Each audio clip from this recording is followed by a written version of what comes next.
Francis. Bonjour Bruno. Ça fait à peu près un mois que tu es 15 jours, 3 semaines, un mois que tu es rentré. Voilà, arrivé le 26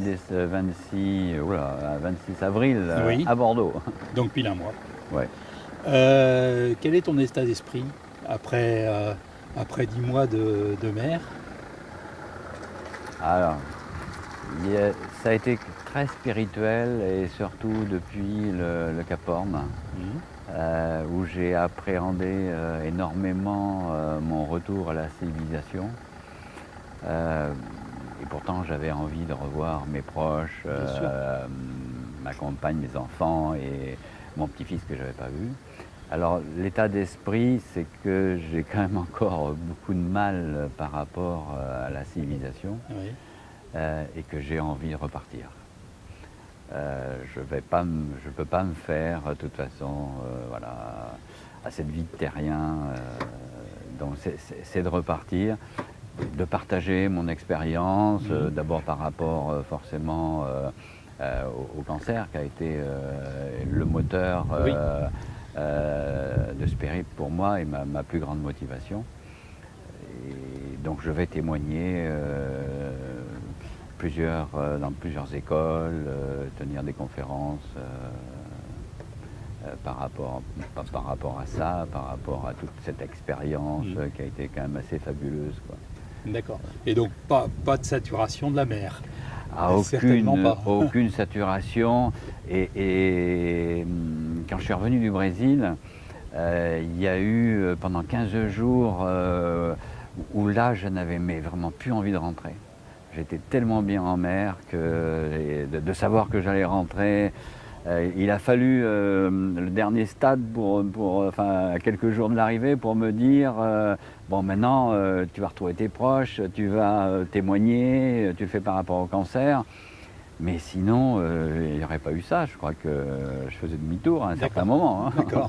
Donc, mon envie, c'est de repartir en mer, quoi. Donc bon, on va voir un petit peu comment ça s'est passé. Déjà le départ, je crois que tu as fait 2-3 arrêts forcés.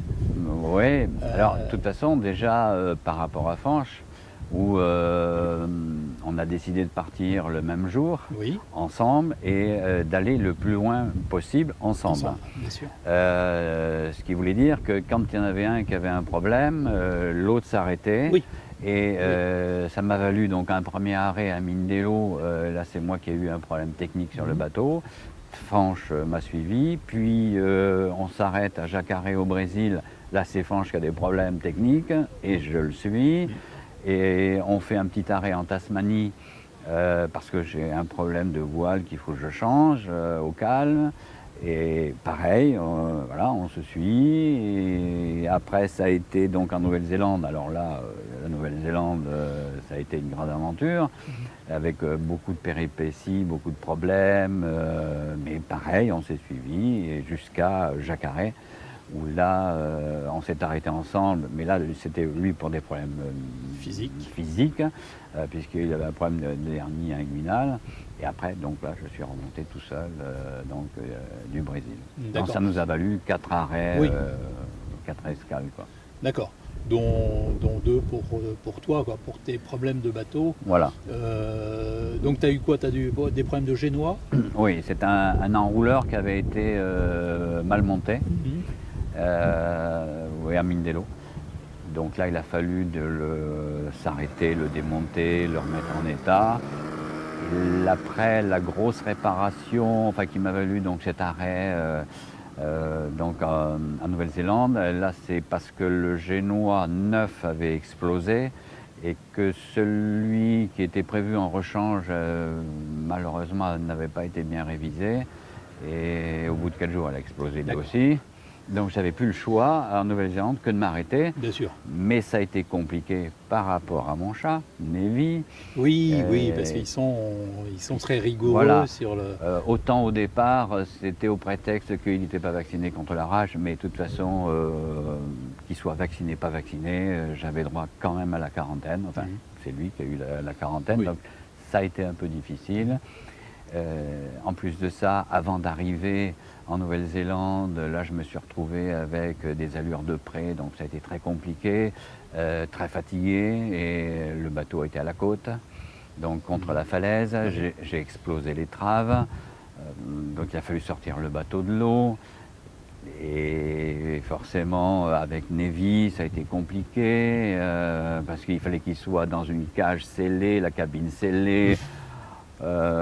Après, quand le bateau était sorti de l'eau, le chat s'est retrouvé donc en quarantaine, mais dans leurs locaux. D'accord. Donc ça a été des déplacements, ça a été tout ça. Et puis après, on loue une voiture avec Fanch, et puis on a un accident.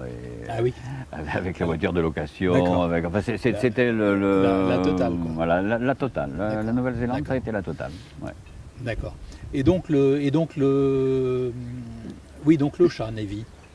Tu me disais qu'il s'était super bien comporté, qu'il était jamais attaché. Non. Est-ce que tu peux nous en parler un petit peu? Ah oui, au départ, je lui mettais le harnais prêt à l'attacher.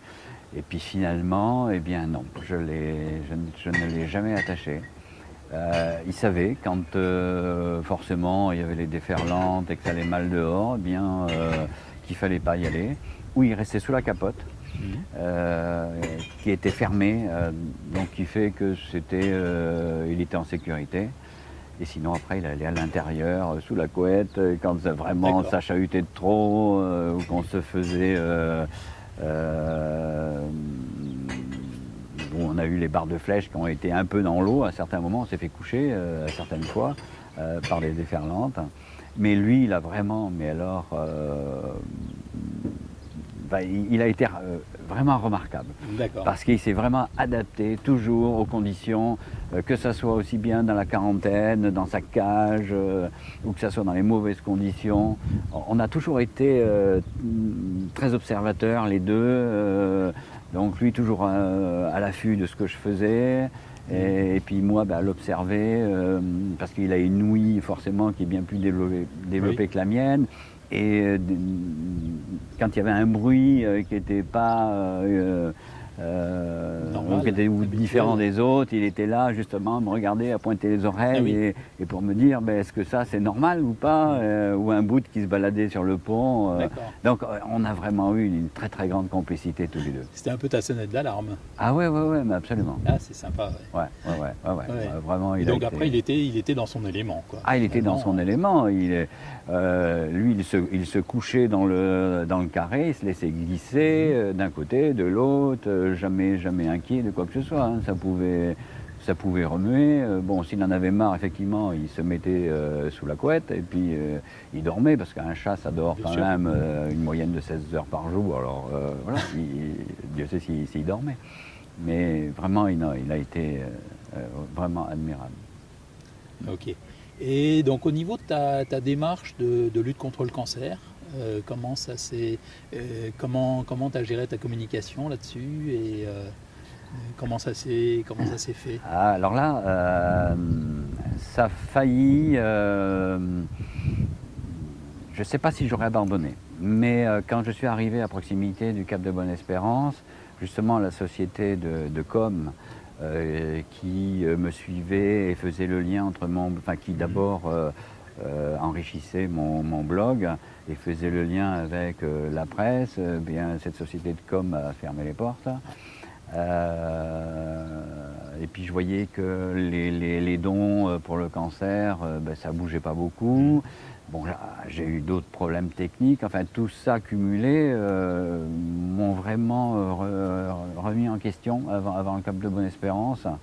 Bon, heureusement que les problèmes techniques ont été assez vite réglés. Et puis qu'après, je me suis lancé de toute façon dans l'océan Indien. C'est vrai que de loin, ça doit être compliqué, quoi. Ce genre de petits problèmes oui, parce que techniques, ça prend des proportions importantes.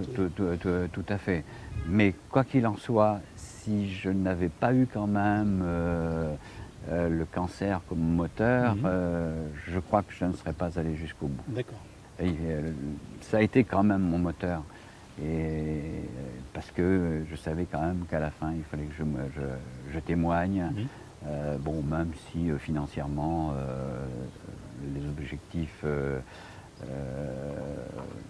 n'ont pas répondu à ce que j'avais fixé, À tes espérances, oui. à mes expériences, mais tant pis, quoi. C'est surtout le fait de témoigner, quoi, Oui, par oui. rapport au cancer. Mais maintenant, tu peux effectivement en plus en témoigner derrière et ça peut. C'est pas terminé. La longue route au niveau du cancer est pas terminée. Non, elle n'est pas terminée, d'abord parce que j'ai eu un type de cancer qui est relativement rare chez les hommes et qui, évidemment, est plus un cancer féminin et qui est en très très très grande progression chez les hommes. D'accord. Et le CHU de Bordeaux a justement financé un reportage dont je serai un grand témoin par rapport au périple, Ok. pour que ce reportage-là soit diffusé chez tous les praticiens et les alerter justement que suivant certains phénomènes, il faut faire des choses, et penser que derrière ça peut être un cancer, que c'est, me concernant, que ça peut ne pas être qu'un simple mot de gorge, Oui. un mal de gorge, quoi. Ça peut être au-delà. Donc voilà, ça va permettre peut-être de dépister des futurs malades. Et puis mon message, c'est surtout de dire qu'il y a une vie quand même après un cancer, que bien sûr qu'il y a beaucoup de décès, mais on n'en meurt pas à chaque fois, Oui. mais qu'il faut avoir de la motivation, il faut avoir des projets. Et en tout cas, le fait de m'inscrire à la longue route, c'est ce qui m'a motivé et m'a sûrement aidé à la rémission du cancer. Oui, Ouais. oui aussi. Oui. Ok. Et donc la partie longue route solidaire avec Fanche, comment ça s'est... bon, il y a eu les escales. Vous avez fait une escale pour l'autre finalement. Des escales ensemble, mais quand vous étiez en mer, vous communiquiez beaucoup quand même. Ah oui, de toute façon, on a communiqué tous les jours. On avait donc le fameux Iridium Go, téléphone satellite, qui nous a vraiment permis d'échanger tous les jours, d'échanger sur nos ressentis, sur la météo, sur le routage. Donc ça a été en permanence. Le plus gros écart qu'on a eu ensemble, ça a été à peu près 350 000. Oui. Mais sinon, on a quand même passé le Cap Horn avec 25 000 de différence depuis quand même la Nouvelle-Zélande. Oui. Donc on avait fait quand même de sacrés milles. Et on a poussé le luxe pour arriver à Jacaré, bord à bord. Ah oui. Donc au Brésil. D'accord. Donc non, moi j'étais assez fatigué la première partie jusque en Nouvelle-Zélande. Et c'est plus moi qui étais en retrait, et puis qu'après, comme la forme physique revenait, c'était le contraire. Mais en tout cas, on n'a jamais eu un gros écart. Et puis le but, c'était qu'on aille le plus loin possible ensemble. Oui, ça, sûr, c'était. Bien sûr. Et pour ça que j'ai fait un article dans mon blog, je fais un parallèle par rapport à la première course autour du monde, donc de 1968, où là il y a eu les deux Français, Bernard Moitessier et puis Loïc Fougeron, qui sont partis le même jour, qui n'avaient pas les moyens forcément de communication, donc ils sont vite perdus de vue, mais dans leurs écrits, on s'aperçoit quand même qu'ils étaient inquiets l'un et l'autre. Et puis l'autre similitude, c'est que Loïc Fougeron est parti avec un chat. Il n'a pas été jusqu'au bout avec, mais donc voilà, moi je suis parti avec mon chat et je suis allé jusqu'au bout. Magnifique. On a vu le problème de l'oclopage aussi, où toi tu t'es détourné pour arriver un petit peu, être pas loin au cas où il y ait besoin de toi et qu'il y a un problème avec sa récupération par le cargo. Voilà, comment ça s'est passé? C'est-à-dire que j'étais le plus près de Loïc Lepage. Donc la GGR a pris contact avec la longue route. On m'a posé la question si je pouvais intervenir. Donc j'ai dit qu'en faisant une petite étude météo, je me suis aperçu que c'était quand même faisable. Et puis après, bien évidemment, ça s'est lancé. J'étais en contact avec les secours australiens. Où là j'échangeais en permanence toutes les heures, où moi je donnais ma position, j'avais la position de Loïc. Après, au début, il ne m'avait pas dit qu'il y avait en fait un cargo qui intervenait aussi. puisqu'on avait même défini avec les secours que lui devait déclencher son canot de survie et que je le récupérais depuis son canot de survie. Donc en fait, j'étais le plan B. Une fois qu'ils avaient dérouté le cargo, parce que si le cargo ne pouvait pas le récupérer, parce qu'il y avait quand même des creux assez importants, Oui. J'étais à proximité pour récupérer Loïc, puisque le cargo a attendu une dizaine d'heures sur place, le temps que moi j'arrive, et quand ils ont vu j'étais à quelques milles de Loïc, bon, là ils ont organisé le sauvetage. D'accord. Voilà comment ça s'est passé. D'accord. Ok, c'est superbe aussi ça. Oui, C'est- oui, parce que là, curieusement, les conditions étaient quand même particulièrement mauvaises. Oui. Mais je dirais que quand on se sent engagé pour aller aider une personne qui est en difficulté, on n'est plus dans le même état d'esprit. Et finalement, ça se passe bien. On accepte mieux les conditions Oui, météo. oui. Et autant je les aurais un peu redoutés en temps normal, Dieu sait si. Parce que bien souvent on me pose la question si j'ai eu peur. Alors c'est pas que j'ai eu des peurs, mais j'ai eu quand même quelques craintes à chaque fois qu'il y avait des dépressions, parce qu'on peut chavirer assez facilement. C'est des mers croisées, donc quand on les prend latéralement, c'est quand même très violent. Et puis évidemment par rapport à ce qui se passait à la GGR, parce que je savais quand même ce qui se passait, avec tous les dématages qu'il y avait eu. Donc ça, oui, on était un peu inquiets par rapport à tout ça. Bien sûr. C'est vrai que c'est des grosses mers. Donc, voilà. de toute façon, Mais pour aller voir, pour aller tenter d'aider Loïc, non, moi j'étais.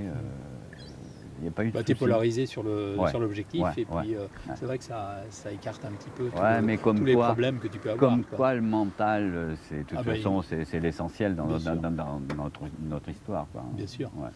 Et au niveau de la vie sur le bateau, quotidienne, je dirais, comment tu t'organisais, comment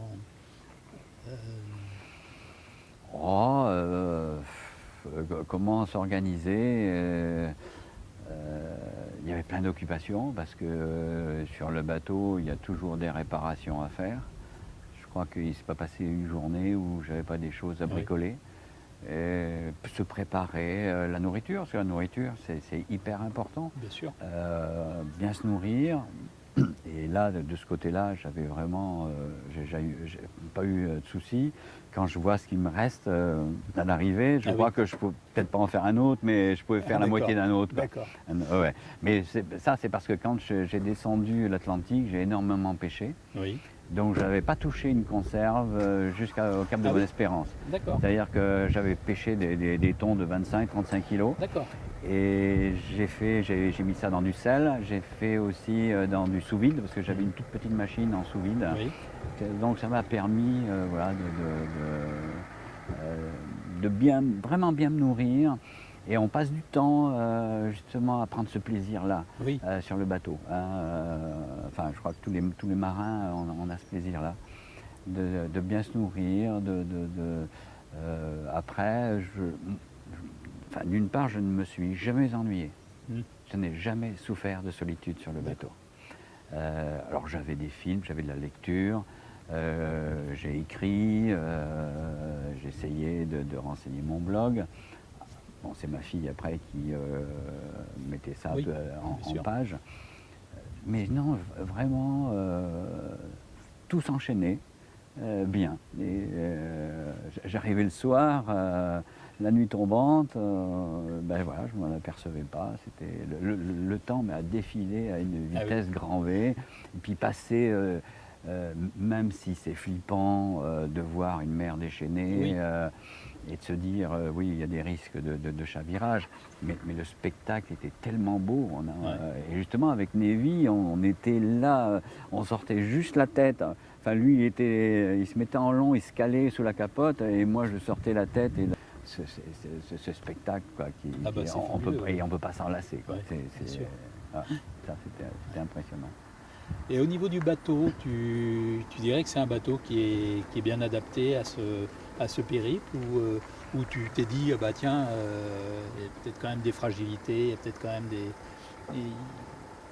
Ouais, c'est-à-dire que ce c'est un bateau de bateau-là, je série, l'ai quoi. depuis Donc, 2007, non 2010, pardon. Je ne l'avais pas acheté pour faire oui, évidemment ce genre de périple.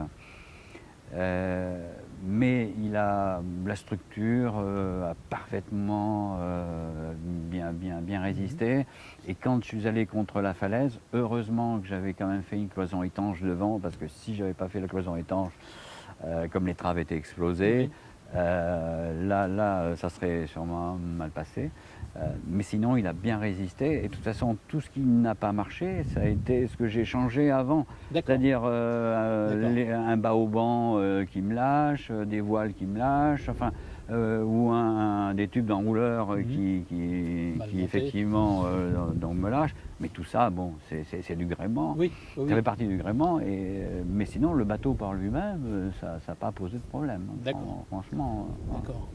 Et au niveau réparation maintenant que tu as à faire dessus, Oh ben là, il est déjà presque réparé. d'accord, d'accord, il n'y avait L'enrouleur, pas. tout ça, j'ai tout changé. Le bas au banc, le câble, enfin, Mhm. qui était pété. Oui, oui, donc il n'y a rien de, Non, il y a rien franchement, d'important, quoi. pour l'avoir évidemment examiné un peu plus attentivement depuis qu'il est là, non, j'ai pas fait de découverte particulière. Non, tout va bien. Ok, ok. Et maintenant tes projets Eh ben, mes projets, de toute façon, en mer, j'imagine. oui, bon, là, je vais partir un mois ou 2 mois, mais faire du cabotage parce que j'ai une conférence à faire à Hendaye. Après, je vais dans des écoles. Donc, on va rayonner un peu sur l'Espagne et puis revenir au Bono pour le week-end donc, du 22-23, Oui, enfin 21, 22, 23. Et après, le bateau va revenir à Bordeaux, puisque comme j'habite Bordeaux, il va être basé au oui, bassin à flot, pour vraiment le remettre en condition de grande croisière et partir, finir un tour du monde que j'avais commencé en 2015, d'accord, oui. arrêté à cause du cancer, mais mon souhait c'est d'aller dans le Pacifique et puis voilà, profiter du Pacifique un maximum. Et profiter des escales, Et profiter des escales, oui, bien sûr que c'est pas vraiment bien sûr. pour me retrouver dans les conditions que j'ai connues. Ok. Et ton arrivée, donc ton arrivée, euh, ta rencontre avec les terriens actuels, euh, comment tu le, comment tu le vis Bah, d'une part, je trouve, après être détaché un petit peu pendant de longs mois. ouais, 10 mois. Et voilà, 10 mois. Donc, Ouais, ouais. Ben, j'ai beaucoup de mal avec les terriens. Euh, le, le superficiel, franchement, ça me gêne beaucoup. Chez les terriens, malheureusement, enfin, il y en a beaucoup, il y en avait avant, il y en a peut-être plus maintenant, je sais pas. Je trouve que le climat social, tout ça s'est dégradé depuis que je suis parti. Euh, il y a une petite anecdote, c'est que quand je suis arrivé à Bordeaux, c'était au ponton d'honneur, et puis le lendemain, je vois des gilets jaunes partout. Bon, ben voilà quoi, voilà, j'avais pas oui. connu ça avant, et Bah puis oui, j'arrive bien sûr. là. Euh, donc tout ça, j'ai du mal à m'y faire, Mhm. et puis j'ai pas envie quoi. Oui, oui. J'ai envie de retrouver ma liberté, mon indépendance, de vivre aussi dans la décroissance. Mhm. Parce que sur un bateau, on peut vivre vraiment dans la Oui, décroissance. complètement. Oui. Donc voilà, c'est ce que j'ai envie. D'accord. Et qu'est-ce que tu dirais aux quelques-uns qui vont partir là sur la longue route, donc 2019, qu'est-ce que tu pourrais leur conseiller Qu'il faut. Alors déjà au niveau de la préparation du bateau, moi le mien il n'était pas suffisamment préparé. Oui, Et je me serais sûrement évité certains problèmes. Donc ça il faut vraiment bien le préparer et bien naviguer avant. mm, Et essayer de trouver des mauvaises conditions pour bien sûr. justement on puisse tester convenablement le bateau. Et après, qu'il faut vivre intensément tout ça. Mais ce qui se passe aussi, c'est que je comprends ceux qui ont abandonné, parce qu'il faut vraiment avoir quand même une solide motivation Oui. pour faire ce périple. Et surtout quand on arrive aux alentours du Cap de Bonne-Espérance. Ça, c'est la porte. Une fois qu'on l'a franchie, une fois qu'on est dans le Grand Sud, on sait qu'en principe, la marche arrière, on peut quasiment plus la faire, quoi. Et du reste, c'est là où il y a eu le plus d'abandon, au Cap de Bonne-Espérance, quoi.